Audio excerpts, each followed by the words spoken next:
Je pense que M. Gbagbo a perdu cette élection parce qu'il a tenu un discours de division et d'agression, et je pense que les Ivoiriens sont fatigués de ça. Ce qu'ils ont exprimé lors de l'élection, c'est leur lassitude vis-à-vis d'un certain type de leadership et leur désir de revenir à ce qui avait fait de la Côte d'Ivoire une nation paisible et admirée et respectée, et qui était un havre de paix. Dans un tel contexte, toute politique de relance de façon forte et durable n'était pas viable à raison, d'une part, de l'impossibilité de mobiliser suffisamment de ressources intérieures pour relancer l'investissement, et d'autre part, de l'incapacité de la Côte d'Ivoire d'emprunter en raison de sa situation financière.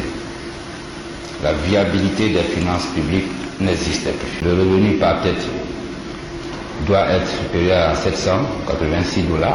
Nous étions en dessous. La valeur actualisée nette de la dette sur exportation, le maximum c'est 150%. Nous étions à 153,7. La valeur actualisée nette de la dette sur ressources budgétaires, le ratio maximum c'est de 250. Nous étions à 327. Et la recette budgétaire hors don sur le produit intérieur brut, maximum c'est de 15%, nous étions à 19%. Avec bien entendu le niveau de taux de pauvreté que nous l'avons dit. En 2010, au moment de la fin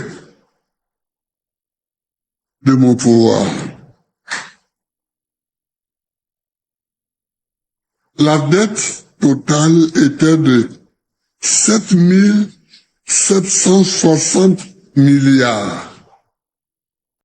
Lorsqu'on perd le pouvoir, c'est parce qu'on n'a pas été à la hauteur du défi qui était posé.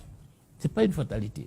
Notre intelligence, notre vision tactique, nous n'avons pas pu trouver la bonne posture, les bons axes. Entre 2008, 2009, 2000, où la Côte d'Ivoire tombait dans la croissance lente ou même parfois la décroissance. Il n'a eu aucune difficulté à renouveler les contrats sur l'eau, sur l'électricité, sur le téléphone, Bouygues, France Télécom. Aucune difficulté à donner le terminal à conteneurs à Bolloré. Aucune difficulté à donner les chantiers de Yamoussoukro à Fakouri. Aucune difficulté à donner, même entre les deux tours, les puits de pétrole à la frontière ghanéenne à Total.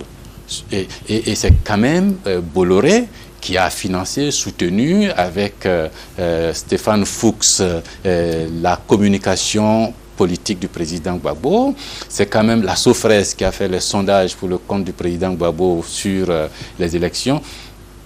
De mon point de vue, il y avait aucune difficulté sur ce plan-là. C'est quand même un paradoxe, non? Il vous a pas échappé. C'est très paradoxal. Vous n'avez pas essayé de comprendre? L'histoire nous dira ce qui s'est passé. Avec tout ce que le président Gbagbo a pu donner à la France, ces choses-là ont pu arriver.